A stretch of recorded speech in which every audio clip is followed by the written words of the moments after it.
Hello အားလုံးပဲမင်္ဂလာပါကျွန်တော်ဒီနေ့မှာ sharing လုပ်ပေးချင်တဲ့အကြောင်းအရာလေးကတော့ဘာလဲဆိုတော့how to do a job that you are not interested in ပေါ့နော်ဒီမှာလို့ပြောရမယ်ဆိုတော့ကိုယ်စိတ်မဝင်စားတဲ့အလုပ်တစ်ခုကိုဘယ်လိုမျိုးလုပ်တာမလဲပေါ့နော်အဲ့တော့ဒီမှာပြောချင်တဲ့ဟာပထမဆုံးတစ်ခုကဘာလဲဆိုတော့ကိုယ်စိတ်ဝင်စားတဲ့အလုပ်ကိုလုပ်တာတော့အကောင်းဆုံးပဲပေါ့နော်အဲ့တော့ကိုယ်စိတ်ဝင်စားတဲ့အလုပ်ကိုလုပ်တယ်ဆိုလို့ရှိရင်ကိုယ့်အချိန်ကြီးကုန်လို့ကုန်မယ်မသိဘူးဖြစ်တယ်လို့ရှိရင်ကိုယ်ပင်ပန်းတယ်လို့မခံစားရဘူးပေါ့နော်ဒီအလုပ်ကကိုယ်စိတ်ဝင်စားနေတာဖြစ်တဲ့အတွက်အဲ့တော့စိတ်ဝင်စားမှုကအရင်အရေးကြီးရပေါ့နော်ဒါပေမဲ့အကြောင်းပေါ့နော်ကိုကစိတ်ဝင်စားတဲ့ဟာတစ်ခုကိုလုပ်နေတဲ့ဟာတစ်ခုနော်အဲ့လိုမျိုးဆိုလို့ရှိရင်ဘယ်လိုမျိုးလုပ်ကိုဆက်လုပ်မလဲပေါ့နော်ဒီမှာကျွန်တော်သုံးထားတဲ့ PowerPoint slide တွေကဆိုတော့ကျွန်တော် English conversation class တစ်ခုမှာသုံးထားတဲ့ PowerPoint တွေပေါ့နော်အဲ့ဒါတွေကိုကျွန်တော်မြန်မာလိုပြန်ပြီးတော့ sharing လေးလုပ်ပေးချင်တာနဲ့ဒီ video လေးကိုလုပ်လိုက်တာပါ Okay စကြရအောင်တကယ်တော့ကျွန်တော်ဒီ idea ကဒီစာအုပ်ကရတာပေါ့နော်ကျွန်တော်ပြီးခဲ့တဲ့နှစ်2025ပေါ့နော်2025ကပြပနိုင်ငံတစ်ခုမှာအဲ့တော့ကျွန်တော်အလုပ်တစ်ခုလုပ်နေရတယ်လုပ်နေတဲ့အလုပ်တစ်ခုကကျွန်တော်ရဲ့မူရင်း career စာသင်တဲ့အလုပ်တော့မဟုတ်ဘူးကျွန်တော် coffee center ဆိုင်မှာ barista အလုပ်ကိုလုပ်ကြတယ်ပေါ့နော်အဲ့တော့အဲ့ဒီမှာအာကျွန်တော်ဒီတော့coffee လည်းမဖြော်တတ်ဘူးပြီးလို့ရှိရင်သူများကို service ပေးရတဲ့အလုပ်ကိုကျွန်တော်လောက်ထိစိတ်ဝင်စားခဲ့ဘူးပေါ့နော်ဆိုတော့ကိုကလည်းစာသင်ရတဲ့အလုပ်ကနေလာဆရာနေနဲ့လုပ်ခဲ့တာဖြစ်တဲ့အတွက်ပေါ့နော်အဲ့တော့ဒါပေမဲ့ကျွန်တော်မလုပ်လို့လည်းမရအောင်နော်ဒီမြန်မာနိုင်ငံမှာရက်တည်ဖို့တော့ဆိုတော့နော်စားဖို့နေဖို့ကြတော့အဲ့တော့ကျွန်တော်ဒီစာအုပ်ကိုဖတ်ကြည့်နေမှာဒီစာအုပ်လေးတော့ကိုယူသွားရပေါ့နော်တော့ကကိန်းလေးထိုင်ဆရာတက်တို့ဘာသာတင်လာတာအင်္ဂလိပ်လိုကတော့ how to stop worrying and start living ပေါ့နော်ဒီစာအုပ်လေးပေါ့နော် Okay အဲ့တော့ကျွန်တော်ကဒီစာအုပ်ထဲကအခန်းတစ်ခန်းကိုဖတ်မိပြီးတော့အဲ့ထဲကနီလန်လေးကိုအသုံးပြလိုက်တယ်ပေါ့နော်အဲ့တော့ Okay ကျွန်တော်ကအဲ့မှာ conversation class ဖြစ်တဲ့အတွက်လို့ one mark question လေးတွေလို့ discuss လုပ်ရတဲ့ question လေးတွေတော့ထည့်ပေးထားရပါတော့အဲ့တော့အခုဒီ video ကြည့်နေတဲ့သူကလည်းဒီ question လေးတွေကို like ပြီးတော့เนาะအဲ video လေးကိုခဏ pause ထားပြီးတော့စဉ်းစားကြည့်ပေါ့เนาะအဲ့တော့နည်းနည်းလေးအထွေးလေးနယ်ချက်ကြည့်ပေါ့ဒီမှာဆိုလို့ရှိရင်ပထမဆုံးကျွန်တော်မိကုန်းလေး၃ခုပေါ့เนาะဒီခေါင်းစဉ်နဲ့ဆိုင်တဲ့ဟာလေးပေါ့ပထမဆုံးတစ်ခုကကြပါလဲဆိုတော့ do you enjoy your current job or story why or why not เนาะကိုအခုလုပ်နေတဲ့အလုပ်ကိုစိတ်ဝင်စားရလားပေါ့เนาะဒါမှမဟုတ်လဲကိုကအလုံးမလုပ်သေးဘူးเนาะအဲចောင်းသားဒါမှမဟုတ်သင်တန်းနဲ့တက်နေတော့ဆိုလို့ရှိရင်ကိုအခုလေ့လာနေတဲ့ဘာသာစကားတော့၎င်းเนาะပညာရပ်တစ်ခုတော့၎င်း skill တစ်ခုတော့၎င်းအတတ်ပညာတစ်ခုတော့၎င်းအဲ့ဟာကိုသဘောကျရလားပေါ့เนาะနှစ်ချရလားเนาะဘာကြောင့်လဲဆိုတာမျိုးစဉ်းစားကြည့်ပေါ့เนาะအချိန်ယူပြီးတော့နောက်တစ်ခုကအဲ့အဲမှာမှเนาะထားပါတော့ကျွန်တော်ကအခုစာသင်တယ်လို့ရှိရင်เนาะ generalize ဆိုလို့ရှိရင်တော့ကြိုက်တယ်မကြိုက်ဘူးပေါ့เนาะဒါပေမဲ့အဲ့အဲမှာမှကိုကဘယ်ဘိုင်းကိုကြိုက်လဲเนาะ what kind of what do you like what kind of what do you dislike เนาะဘယ်လိုပိုင်းကိုတော့မကြိုက်ဘူးလဲဆိုတဲ့ဟာမျိုးပေါ့เนาะကျွန်တော်ဆိုလို့ရှိရင်ကျောင်းသားကြီးနဲ့စကားပြောရတာ sharing လုပ်တဲ့ဟာမျိုးသဘောကျတယ်ဒါပေမဲ့ paper work တွေဆိုလို့ရှိရင်တော့မကြောက်ဘူးစသဖြင့်ပေါ့เนาะအဲ့တော့ကိုကုလုပ်နေတာမှာထားပါတော့ကိုက content creator ဘာညာလုပ်တယ်ဒါမှမဟုတ်လဲvideo funny ရတဲ့ဟာမျိုးဝါသနာပါတယ်ဆိုလို့ရှိရင် video ရိုက်နေတဲ့အချိန်ကိုပြောတယ်ဒါပေမဲ့အဲ့ video ပြန်ပြီး edit လုပ်ရတဲ့အချိန်လို့เนาะဘာလို့ညာလို့ဆိုလို့ရှိရင်မပြောတော့ဘူးเนาะအရင်ကိုအတွက်ကအနွိုင်းဖြစ်တယ်เนาะစိတ်မရှိဘူးကိုခံစားရတယ်ပေါ့เนาะအဲ့တော့ကိုလုံးနေတဲ့အလုပ်မှာဒါမှမဟုတ်ကိုလေးလာနေတဲ့ဘာသာစကားမှာလည်းအဲ့လိုပဲဘယ်ပိုင်းလို့ဆိုတော့သဘောကျတော့ဘာသာစကားတစ်ခုလေးလာနေတယ် speaking ဆိုတော့သဘောကျတယ်ဒါပေမဲ့ writing ဆိုတော့သဘောမကျဘူး grammar ဆိုလို့ရှိရင်တော့လေးလာတာပြင်းတယ်စသဖြင့်ပေါ့နော်အဲ့တော့ကိုယ့်အကြောင်းကိုနည်းနည်းလေးသိဖို့ရေးကြည့်ရပေါ့နော်အဲ့လိုမျိုးပဲကိုအခုလုပ်နေတဲ့အလုပ်မှာလည်းဘယ်ပိုင်းကိုတော့သဘောကျပါတယ်နော်ထားပါတော့ပြောချင်တာဘာကိုပြောချင်တာလဲဆိုတော့ခါရလို့ရှိရင်တို့ကသဘောကျတယ်သဘောမကျဘူးနော်စိတ်ဝင်စားတယ်စိတ်ဝင်စားဘူးဆိုပြီးတော့ generally ပေါ့နော်ခြုံပြီးတော့ပြောကြရဆိုရင်လည်းတို့စိတ်ဝင်စားတဲ့အလုပ်မှာတော့မှစိတ်ဝင်စားစရာအပိုင်းလေးရှိတယ်ဆိုတာမျိုးကျွန်တော်ကhighlight လုပ်ချင်တာပေါ့နော်ထားပါတော့ကျွန်တော် coffee ကြော်တဲ့ဟာမှာဆိုလို့ရှိရင်ကျွန်တော်ကိုယ်တိုင် coffee ကြိုက်တယ်နော်အဲ့တော့အရင်တော့ coffee ဆိုင်တွေသွားတယ်ဆိုရင်လည်းကိုယ်တိုင် coffee မဖြော်တတ်ခဲ့တယ်ဒါပေမဲ့အဲ့ coffee ဆိုင်မှာလုပ်လိုက်ချင်တာတော့ latte art တွေပါလေကိုယ့်ကို coffee ဖြော်တတ်သွားတယ်စက်နဲ့အဲ့လိုပုံစံမျိုးပေါ့နော်အဲ့ဒါပါတော့အသီးတွေပါလေနော်အသီးဖြော်ရတဲ့နော် smoothie ပါညာတက်ကိုကဖျဲသီးတို့ဘာလို့ညာတို့နောက်မှကိုယ့်ကိုလှီးတယ်နော် blend တယ်ဆိုရင်တော့မှokay အဲ့ဟာတွေကိုကျွန်တော်ကစားလို့ရသွားတယ်အဲ့လိုမျိုး taste လုပ်ရတဲ့အပိုင်းပေါ့နော်အဲ့အပိုင်းတွေသဘောကျတယ်ဆိုတဲ့ဟာမျိုးပေါ့နော်သဘောမကျပါလဲဆိုတော့ customer ကို service ပေးရတဲ့ဟာမျိုးဆိုတဲ့ဟာမျိုးပေါ့နော်အဲ့လိုမျိုးဆိုလို့ရှိရင်သဘောမကျအောင်နော်တနေ့လုံးမတက်ကတဲ့ဟာမျိုးသဘောမကျအောင်ပြောချင်တာကိုသဘောမကျတဲ့စိတ်ဝင်စားတဲ့အလုပ်တစ်ခုမှတော့မှစိတ်ဝင်စားစရာအပိုင်းလေးဆိုတာရှိတတ်တယ်ပေါ့နော်အဲ့ဒါလေးကရှာကြံပြီးတော့စဉ်းစားကြည့်စေချင်ပါပါ okay ဒီမှာဗာလဲဆိုတော့ lack of interest က feeling tired ပေါ့နော်စိတ်ဝင်စားမှုမရှိခြင်းကနော်ပင်ပန်းစေတယ်ပေါ့နော်အဲ့တော့အဲ့ဒါကိုကျွန်တော်ဥပမာလေးနဲ့ပြရမယ်ဆိုလို့ရှိရင်နော်ဒီအိုက်ဆောင်ထဲမှာပါတဲ့ဥပမာလေးပေါ့အဲ့ဒါကဘာလဲဆိုတော့နော်ကောင်မလေးတယောက်ကသူရုံး9 to 5နော်အလုပ်တစ်ခုကိုလုပ်တယ်ကျတော့9 to 5အလုပ် physical work မဟုတ်ဘူးဒီတိုင်းပဲဆိုလို့ရှိရင်သူကဘယ်လိုပြောရမလဲ physically ရတိတ်မပင်ပန်းဘူးပေါ့နော်အဲ့တော့အိမ်ပြန်လာတယ်အိမ်ပြန်လာတဲ့အခါမှာသူ နော်ဟိုမှာရုံးမှာလည်းထိုင်နေရတာပဲဒါပေမဲ့ तू ကစိတ်ဝင်စားတာဖြစ်တဲ့အတွက်အိမ်ပြန်လာတဲ့အခါမှာသူ့ energy အလုံးကနော်ဆွတ်ယူထားသလိုခံစားရပြီးတော့အိမ်ပြန်ရောက်တာနဲ့နော်သူ့ရဲ့ handbag ကိုပြစ်ချပြီးတော့နော်ထမင်းတော်မစားနိုင်ရေလည်းမချိုးနိုင်အခါလဲသူအိပ်ရပေါ့လဲပြီးတော့ပြစ်အိပ်လိုက်တယ်ဆိုတဲ့ဟာမျိုးပေါ့နော်အဲ့လိုမျိုးဒီကျအခုဗီဒီယိုနော်ကြည့်နေတဲ့သူတွေနော်နားထောင်နေတဲ့သူတွေဆိုလို့ရှိရင်ဖြစ်ဘူးလားပေါ့နော်ကိုပြန်လာတယ်တင်တဲ့တစ်ခုကနေဒါမှမဟုတ်အလုပ်ကနေပြန်လာတယ်နော်ကိုအားမရှိသလိုခံစားတကယ်တော့အရန် energy တုံးလိုက်ရတာမဟုတ်ထိုင်နေရတာပဲနော်ဒါမှပေါ့ဝဲလုပ်နေရတယ်ဒါပေမဲ့ကိုအဲ့လုပ်ကိုစိတ်မဝင်စားတာဖြစ်တဲ့အတွက်ပင်ပန်းသလိုခံစားရပြီးတော့နော်အိမ်ရောက်တာနဲ့အိမ်ရတဲ့မှာလဲပြီးတော့တန်းအိတ်လိုက်တာအဲ့ထဲမှာဆိုလို့ရှိရင်တော့ဘာကြတာလဲအဲ့ချိန်မှာပဲအဲ့ကောင်မလေးကိုသူ့ကောင်လေးကဖုန်းလန်းဆက်တယ်ပေါ့နော်ဒီညနော်ပါတီတစ်ခုကိုသွားကြရအောင်ဆိုတဲ့ဟာမျိုးအဲ့ချိန်မှာပဲချက်ချင်းအိမ်ရနော်အိမ်ရနေထားတယ်ဒီမိုးချိုးတယ်နော်ပြည်လင်းပြင်ဆင်ပြီးတော့ကောင်လေးစီကိုသွားတယ်ပုံစံကလုံးဝချက်ချင်းပြောင်းလဲသွားတယ်ဒါဆိုရင်ပြောချင်တာဘာလဲဆိုတော့လူတွေရဲ့အဲ့လိုစိတ်ဝင်စားမှုပေါ့နော်ကိုယ် interest အဲ့တော့ပြောချင်တာကခုနကောင်လေးနဲ့အတူတူသွားချင်တယ်ဆိုတဲ့စိတ်ဝင်စားမှု interest ကသူ့မှာရှိနေပြီးတဲ့အတွက်ချက်ချင်းသူ့ရဲ့ physical postures ကအစပြောင်းလဲသွားတယ်အဲ့ရပေါ့လှဲနေတာနေခုန energy လုံးဝမရှိသလိုခံစားရနေရတာနေပြီးတော့ချက်ချင်းထားတယ်ရေမိုးချိုးတယ်ပြီးလင်းပြင်ဆင်ပြီးတော့အပြင်သွားတယ်ဆိုတာမျိုးဖြစ်သွားတယ်ပေါ့နော်ဆိုတော့ physically ပြင်ပန်းတာမဟုတ်ဘူးဒါပေမဲ့ emotionally ပြင်ပန်းတဲ့လူတွေဆိုလို့ရှိရင်ကိုစိတ်ဝင်စားတဲ့အရာတွေလိုက်ရှာကြည့်ပါရှာကြည့်ခြင်းအဖြစ်နော် physically ရ mentally ရထားတဲ့ဖြစ်မှုတွေကို short ချနိုင်တယ်ပေါ့နော် okay အဲ့တော့စကြရအောင်နော်အဓိကပြောချင်တာတော့ဒါလေးပဲအဲ့တော့ကိုစိတ်ဝင်စားတဲ့အလုပ်တစ်ခုကိုဘယ်လိုမျိုးလုပ်ကြမလဲဆိုလို့ရှိရင်တော့ဒီထဲမှာလည်းကျွန်တော်ရေးထားတဲ့ဟာလေးပေါ့နော် finish is as soon as possible ပေါ့နော်ပြီးနိုင်သလောက်နော်မြန်မြန်ပြီးအောင်လုပ်ပေါ့နော်အဲ့တော့မြန်မြန်ပြီးအောင်လုပ်ဖို့ဆိုလို့ရှိရင်တော့ကိုမှအိုင်လာနဲ့ပတ်သက်ပြီးတော့ကျွမ်းကျင်နေဖို့လိုတယ်နော်အဲ့တော့ကျွန်တော်ရဲ့barista လုပ်ခဲ့တဲ့ experience ကိုပြန်ပြီးပြောရမယ်ဆိုလို့ရှိရင်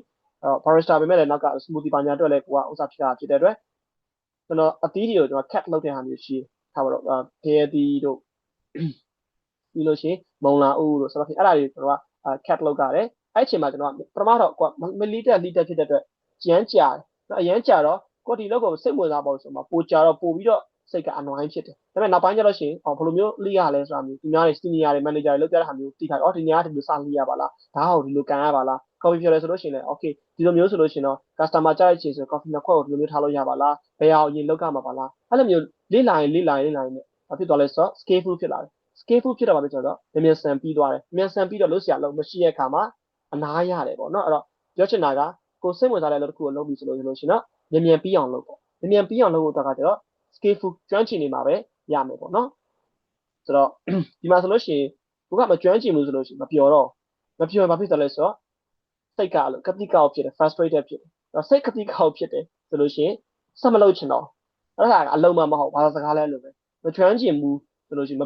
ပြောရင်စိတ်နှောက်ယှက်ဖြစ်တယ်စိတ်နှောက်ယှက်ဖြစ်ရင်စမလေ့လာချင်တော့ဘူးဆိုတာမျိုးပေါ့နော်အဲ့တော့အဲ့ cycle ကလည်နေတတ်တယ်ပေါ့နော်အဲ့တော့အဲ့ cycle လည်တာကိုဆုံးတတ်ဖို့ကြတော့ skillful ဖြစ်အောင်လုံးမှာပဲရမယ်ပေါ့နော်အဲ့နောက်ပိုင်းတွေမှာတော့ကျွန်တော်ဆက်ပြီးတော့ sharing လုပ်ပေးမယ်ပေါ့နော် okay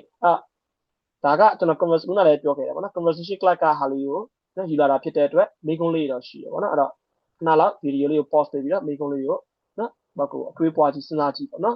်ဒီမှာဆိုလို့ရှိရင်နော်ပထမဆုံးမိကုန်းကကျတော့ပါလဲဆိုတော့ကိုစစအုပ်ဆုံးလှုပ်ချင်းတော့အရန်ကိုစိုးရတယ်လို့ခံစားရတယ်ဒါပေမဲ့နောက်ပိုင်းမှာတော့ပြောင်းလဲသွားတယ်ပေါ့နော်အဆင်ပြေလာတယ်အလုပ်တော်၎င်းနော်ဒါမို့တင်တန်းတော်၎င်းပေါ့နော်အစပိုင်းစအုပ်ဆုံး first impression မှာနော် first day မှာဆိုလို့ရှိရင်နော် first few week မှာဆိုလို့ရှိရင်နော်အရန်ကိုကိုအတွက်အရင်ဆိုးရွားတယ်လို့ခံစားရဆိုရင်နောက်ပိုင်းမှာအသားကျလာတယ်အဆင်ပြေလာတယ်ပျော်ရွှင်လာတယ်ပေါ့နော်အဲ့လိုမျိုးအရာတစ်ခုခုရှိလာပေါ့နော်နောက်တစ်ခုကကျတော့လူတွေရဲ့ပြင်ပန်းကြတယ်ဆိုတာကအလောက်ကြောင်လားဒါမှမဟုတ်သူတို့ attitude နော်စိတ်နေစိတ်ထားကြောင်လားပေါ့နော်ဒါပါတော့စိတ်နေစိတ်ထားကြောင်ပြင်ပန်းကြတယ်လို့ခံစားရတာလားသူတို့အလောက်ကြောင်လောက်ကအလုပ်တွေကြောင့်ပြင်ပန်းတယ်လို့ခံစားရတာလားပေါ့နော်ဒီမှာဆိုလို့ရှိရင်နောက်တစ်ခုကကျတော့ဘယ်အားပို့ပြီးအရေးကြီးလဲပေါ့နော်အစားပိုင်းမှာဆိုလို့ရှိရင် motivation လား discipline လားပေါ့နော်အဲ့တော့အဖြေလေးကျွန်တော်ဘယ်အားမှန်တယ်ဘယ်အားမှားတယ်လို့တော့မပြောချင်ဘူးကိုယ့်ကိုယ်တစ်ချက်စဉ်းစားကြည့်နော်ကျွန်တော်စဉ်းစားလိုက်ဟာဆိုလို့ရှိရင်ကျွန်တော်ဗီဒီယိုရဲ့ comment မှာနော်comment ပေးခဲ့လို့ရတယ်ပေါ့နော် man ခဲ့လို့ရတယ်ပေါ့နော်ကျွန်တော်မှန်တယ်မှားတယ်ဆိုတာမရှိဘူးပေါ့နော်လက်ဆောင်နဲ့နော်တွေးတော့လို့ရတယ်ပေါ့နော် open minded ဖြစ်ဖြစ်နော်တွေးပြီးတော့ခြာရေးကြည့်လို့ရတယ်ပေါ့နော်စဉ်းစားကြည့်လို့ရတယ် okay အဲ့တော့ဒီမှာဆိုလို့ရှိရင်ခုနဟာပေါ့နော်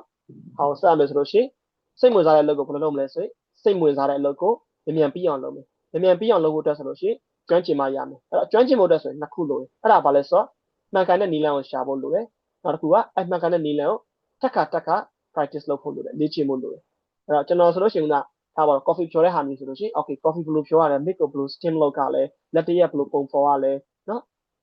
ဘယ်အောင်အရင်လောက်ကမလဲဆိုရယ်နီလန်းတွေကိုကျွန်တော် senior တွေစီကကြည့်တယ်လေ့လာတယ်ပြီး manager စီကကြည့်တယ်လေ့လာတယ်ပြီးလို့ရှိရင်ကိုယ်တိုင်လည်း YouTube ကနေပြီးရှာကြည့်တယ်အဲ့လိုပုံစံမျိုးပေါ့နော်ပြီးလို့ဆိုလို့ရှိရင်အဲ့တော့ကျွန်တော်ထပ်လဲလေ့ကျင့်တယ်နော်အချိန်ရတိုင်းနော်အဲ့လိုပဲအသီးရတီးတဲ့ဟာမျိုးတွေဆိုလို့ရှိရင် plan တဲ့ဟာမျိုးတွေမှာဆိုလို့ရှိရင်ဘယ်ဟာဘလို့တီးရတယ်ဘယ်ဟာဘလို့ရင်လောက်ကမလဲဆိုတဲ့ဟာမျိုးပေါ့နော်ဟုတ်လုတ်လိုက်လုံးလုံးနဲ့နော်လုတ်ပါများတဲ့အခါမှာကိုကသဘောတရားကိုနားလည်လာတယ်ပေါ့နော်အဲ့တော့နားလည်လာတဲ့အခါမှာဆိုလို့ရှိရင်ကျွမ်းကျင်လာမြန်ပြီးသွားတယ်မြန်ပြီးတော့အလုပ်ဆရာမရှိတဲ့အခါမှာနားရတယ်ဆိုတာမျိုးဖြစ်လာတယ်ဒီဟာလေးကိုကျွန်တော်ဥမာနှစ်ခုထပ်ပြီးတော့ပေးမယ်ပေါ့နော်ပေါင်းလုံးဥမာတစ်ခုကြောက်ပါလဲဆိုတော့ကျွန်တော်ရဲ့တငယ်ချင်းတစ်ယောက်ပေါ့သူကအရင်တော့ဘောလုံးကန်တဲ့ဟာမျိုးကိုနော်မကျွမ်းကျင်ဘူးပေါ့နော်အဲ့တော့ဘောလုံးကန်တယ်ကျွန်တော်တို့ဘောလုံးလိုက်ကန်ပြီဆိုလို့ရှိရင်သူခင်ဗျာအရန်ပင်ပန်းတယ်9မိနစ်လောက်ဆော့ပြီးပြီဆိုလို့ရှိရင်မဆော့တော့ဘူးကွာမင်းတို့နဲ့ဆော့ရအောင်ဘောသူမှာဘောလုံးကန်တိုင်းမှာလို့ပြောရမလဲမကျွမ်းကျင်တာဖြစ်တဲ့အတွက်မပြောတော့စိတ်ခရီးကောက်ဖြစ်တယ်ဘောလုံးလူလို့လည်းမရဘူးဘောလုံးကသူရသွားပြီဆိုလို့ရှိရင်ခဏလေးနဲ့သူများကြီးပြန်ပါသွားတယ်နောက်ပိုင်းမှာပဲဆိုတော့ဘောလုံးကိုဘယ်လိုလက်ခံယူတယ်ဘောလုံးကိုဘယ်လိုထိမ့်မယ်ဘယ်လိုကန်မယ်ဘယ်လိုလူကာမယ်ဆိုတော့ဒီစနစ်တွေကျွန်တော်တို့ကပြောပြရင်သင်ပေးနေမှာသူလေ့ကျင့်နဲ့ကျွမ်းကျင်လာတဲ့အခါမှာကစားရတာပျော်လာတယ်နောက်ပိုင်းဆိုလို့ရှိရင်သူကစပြီးတော့ okay ဘောလုံးသွားကန်ရအောင်ချိန်ပွဲရှိရဘာညာဆိုပြီးတော့စပြီးတော့ခေါ်လာတယ်အဲ့လိုမျိုးတွေဖြစ်သွားတယ်ပေါ့နော်နောက်တစ်ခုကကျတော့ကျွန်တော် mobile legend ဆော့ခြင်းတော့ပါပေါ့နော်အဲ့တော့အဲ့တော့ဆိုလို့ရှိရင်လို့ပဲဆော့ခြင်းမှာကိုကမသိဘူးဒီတိုင်းပဲကြုံဟာ hero ကင်တယ်လွယ်တဲ့ဟာတွေကင်တယ်ဒါပေမဲ့battery ဆိုင်ပြီဆိုလို့ရှိရင်သိတယ်ကျယ်တင်ဖြားကြီးတဖြည်းဖြည်းရော့တယ်ပေါ့နော်အဲ့တော့စိတ်မပြောတော့မဆော့ချင်တော့စိတ်ကလေကတိကောက်ဖြစ်တယ်သွားပြီးပါအဲ့လိုခါရလို့ရှိရင်ဖုန်းတွေပါစာရိုက်ခွဲပြီးရှင်တယ်ဖြစ်တယ်ဆိုတော့စိတ်ကတိကောက်ဖြစ်တယ်နောက်ပိုင်းဒီ application uninstall လုပ်မယ်ဘာညာအထိဖြစ်တယ်ဒါပေမဲ့နောက်ပိုင်းမှာတငယ်ချင်းတွေပါနေတယ်နော်မင်းပြောရင်းနဲ့မှာ okay ဒါဆိုလို့ရှိရင်ဒီ hero ကိုနော်ဒီအချိန်မှာတုံးရမယ်နော်ဟိုဘက်ကဒီ hero ခံရတယ်ဆိုလို့ရှိရင်တော့ဘယ်အချိန်မှာတော့ battle ဝင်စားဘယ်လို spell ကိုတုံးဆိုတဲ့ဟာမျိုးပေါ့နော်ဘယ် hero ကတော့ဘယ်အတွက်ကောင်းတယ်နော်စသဖြင့်ပေါ့နော်အဲ့လိုမျိုးနီလန်းတွေကိုကျွန်တော်တငယ်ချင်းတွေစီရရတယ် YouTube video Facebook က video ကနေကြည့်ရပြီးလို့ရှိလို့ကျွန်တော်ကိုယ်တိုင်များစော့ကြည့်နေဒီလိုမျိုးဆိုလို့ရှိရင်မသေးပါလားဒီလိုမျိုးဆိုတော့ display ကဒီနေရာမှာတုံးရမှာပါလားဆိုတဲ့ဟာမျိုးပေါ့နော်ဒီ hero တဲ့ဆိုတော့ဒီ hero က counter ဘာလားဆိုတဲ့ဟာမျိုးသိလာတဲ့အခါမှာတောင်နဲ့မသေးတော့ပ